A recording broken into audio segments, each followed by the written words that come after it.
What if the very thing you believed was freeing you was actually destroying you? A dimly lit room. The scent of ink and old books fills the air. A frail man sits hunched over a wooden desk, his piercing eyes locked onto a small glass of absinthe. His hands tremble, not from fear, but from the weight of his thoughts. This is Friedrich Nietzsche, the man who dared to question everything: God, morality, existence itself. Yet, here he is, staring into the abyss of addiction. For years, alcohol had been his silent companion, a temporary refuge from the migraines that ravaged his body, a sedative for the loneliness that crept into his soul. A small indulgence, he told himself, nothing more. But Nietzsche was no fool. He understood better than anyone the seductive nature of self-deception. Was he in control? Or was he becoming the very thing he despised? Weak, dependent, enslaved. Nietzsche believed that true strength came from overcoming suffering, not numbing it. Yet here he sat, caught in the same paradox that has trapped millions. He knew he had a choice: give in or rise above, surrender to comfort, or embrace the pain and forge himself anew. This is the story of how Nietzsche beat alcoholism, not just by quitting alcohol, but by redefining the very nature of addiction itself. And in doing so, he uncovered a truth that could change the way we think about addiction forever. Are you ready to confront it? What is it about alcohol that calls to the greatest minds? A secret elixir? A forbidden key to creativity? Or a slow descent into madness? History whispers the same story. Poets, philosophers, artists, many of the most brilliant souls have found themselves tangled in its grasp. Baudelaire called it the perfect escape. Bukowski claimed it was his only friend. Poe drowned his demons in it. For some, alcohol became fuel for the mind, loosening the chains of inhibition. For others, it became a prison, one they never escaped. And Nietzsche, he too was seduced by its promise. He wasn't a reckless drunkard. He never stumbled through the streets or slurred his words in drunken rants. His poison was absinthe, bitter, green, deceptive. A sip to dull the migraines that tortured him. A small escape from the crushing loneliness of exile. He convinced himself it was medicine, a tool, nothing more. But was it? He knew the danger. He understood better than anyone the mind's ability to deceive itself. The illusion of control. The whisper that says, one more drink won't hurt. This is the trap. Not just for Nietzsche, but for anyone who has ever sought comfort in indulgence. The mind tells itself it is making a choice. But when does a choice become a compulsion? When does indulgence become enslavement? Nietzsche taught that true freedom isn't found in pleasure. It's found in mastery over desire. He had a decision to make. Would he surrender to comfort? Or would he embrace the suffering, the struggle, the very thing that defined his philosophy? He made his choice, and it changed everything. Nietzsche's life was not one of comfort, nor was it one of ease. His body was a prison of suffering, crippling migraines, near blindness, relentless illness. His mind a battlefield of grand ideas, but no place to call home. He had no family by his side, no lover to hold him, no institution that welcomed him. He was alone, completely, devastatingly alone. Once he had companions, Richard Wagner, the great composer, a kindred spirit. But that friendship shattered, leaving only silence. Once he had hope, Lou Salome, the woman he adored, the muse who rejected him. Another wound, another scar. The world had turned away. And so, Nietzsche turned inward.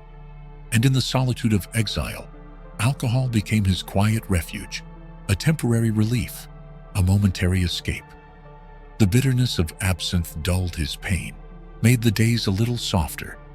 But Nietzsche, The man who saw through illusions began to feel it, the slow erosion of his clarity. His mind, once sharp as a blade, was growing dull. He saw the truth. Addiction, like nihilism, is the abyss, the great void that tempts and consumes. If you stare too long into the abyss, he wrote, the abyss stares back. He had stared long enough. Nietzsche understood. Alcohol was not aiding him. It was weakening him. And weakness was the greatest enemy of all. So, he made his choice. He didn't just quit drinking. He rejected every crutch, every escape, every lie the mind tells itself to avoid the raw, brutal truth of existence. Because to Nietzsche, true power was not found in escape. It was found in standing tall, in facing the abyss, and refusing to fall. Strength is not given, it is taken. It is not found in comfort, it is forged in suffering. This was Nietzsche's philosophy, his guiding principle, the will to power. The idea that true strength is born not from avoiding struggle, but from embracing it. That weakness is not an inevitable condition, but a choice. And addiction? It was the ultimate enemy. Rejection of social norm society welcomed alcohol with open arms. It was a ritual, a tradition, a way to unwind. But Nietzsche had no patience for the herd. He saw their indulgences for what they were, not freedom, but surrender. Most drink to forget, to soften reality, to silence the voice in their head that asks, is this all there is?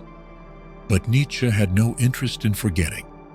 He wanted to see clearly, to strip life down to its rawest, most brutal form. Only then could he master it. He replaced alcohol with discipline, with relentless introspection, with the unwavering pursuit of truth.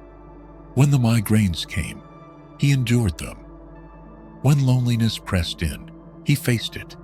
He trained his mind to resist the easy path, to reject the crutches that others clung to. He welcomed pain because he understood a truth that men refused to accept. Pain isn't the enemy. Avoiding pain is. Nietzsche teaches us the following lessons. Lesson 1. Strength isn't found in comfort. It's found in struggle. Lesson 2. Mastery isn't avoiding temptation. It's confronting it, overpowering it. Lesson 3. Sobriety isn't just about quitting something. It's about reclaiming control over yourself. If life is a battle, then addiction is surrender. Nietzsche refused to surrender. He faced the abyss and conquered it. Now the question is, will you?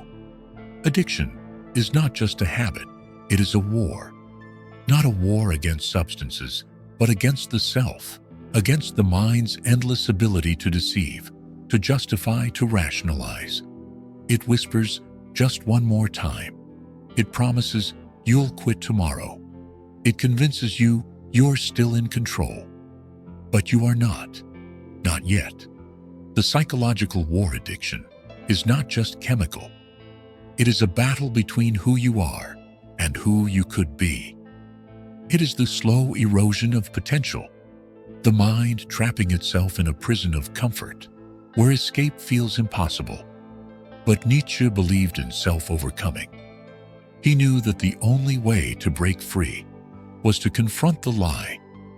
Nietzsche's framework for breaking free: Step 1. Radical self-awareness.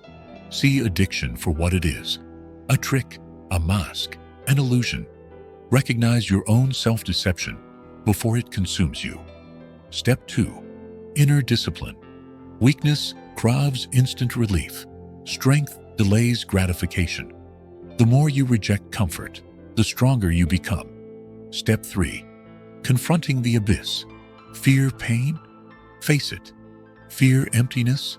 Walk into it. Every escape you chase is just another chain around your neck. Nietzsche posed a question few dare to answer. Can you willingly suffer for a greater purpose? Most fail, not because they lack the ability, but because they lack the will. They seek comfort instead of control, escape instead of power. The question is not whether you can break free. The question is, do you want it badly enough? Sobriety was not the end of Nietzsche's struggle. It was the beginning of something greater. As he distanced himself from alcohol, his mind sharpened, his words cut deeper, his ideas grew bolder, more dangerous, more revolutionary. He no longer sought refuge in numbness. He embraced the raw, unfiltered brutality of existence. And in doing so, he became fearless. Pain no longer frightened him. Loneliness no longer weakened him. Comfort no longer seduced him. He had transcended the need for escape, the eternal recurrence, a test of life. Nietzsche posed a question, one so profound, so terrifying, that one refused to answer it. If you had to live this life over and over infinitely, would you make the same choices? Would you still chase the same addictions, repeat the same cycles? Would you still surrender to the same weaknesses? Or would you choose differently? He challenged us to live as if every choice were permanent, because in a way it is. Every decision shapes the person we become. Every indulgence either strengthens or weakens us. Addiction chains you to the past. Sobriety forces you to face the future. Nietzsche's transformation wasn't just about quitting alcohol. It was about breaking every self-imposed limit. He proved that suffering can be fuel, that struggle can be power, that true freedom is not found in indulgence, but in absolute self-mastery. And now, the question turns to you. Will you break your chains? Addiction is not just about substances. It is about control. Who holds the reins, you or your desires? Nietzsche's rejection of alcohol was not just about health. It was about power, the will to power, the force that separates the weak from the strong, the coward from the conqueror, the prisoner from the master. Addiction is slavery. Sobriety is self-mastery. Nietzsche sought to become the Übermensch, the higher self, the one who rises above weakness, who bends reality to his will, not by escaping suffering, but by wielding it as a weapon. And so the question now is yours to answer. What are you addicted to? It may not be alcohol. Maybe it's distraction. Maybe it's comfort. Maybe it's the illusion that you still have time. Nietzsche would ask, are you controlling your desires, or are they controlling you? The truth is harsh. Strength is not found in comfort. It is forged in struggle. And if you are unwilling to struggle, then you have already lost. But there is another way. Find your why. Because he who has a why to live can bear almost any how. If your reason is strong enough, no addiction, no weakness, no force in the world will hold power over you again. The abyss is staring. The chains are waiting. Will you break them?